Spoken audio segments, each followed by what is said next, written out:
Hi, it's Wendy from Informed Literacy. Do you know a writer who writes like this, with their letters kind of floating in the air rather than resting on the baseline? This is known as floating letters. A colleague of mine calls them dancing letters, like the letters are dancing across the page. Sometimes this is due to poor baseline orientation, meaning that the students who are beginning writers do not yet know that they need to rest their letters on the baseline. Using the scaffold of highlighted pages can help orient the writer so their letters can go from this to this.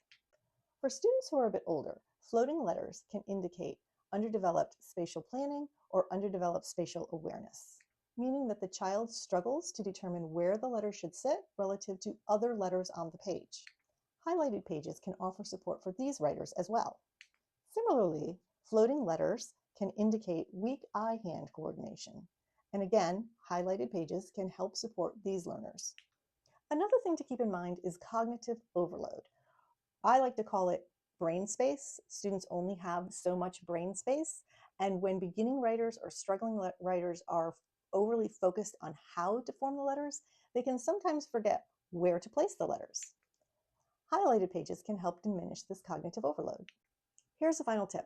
Sometimes those floating letters can indicate weak muscle strength in the hands. So it's important to build that strength. There's lots of fun ways that students can build hand strength. They can play with Play-Doh, they can play with Legos, they can craft with Perler Beads.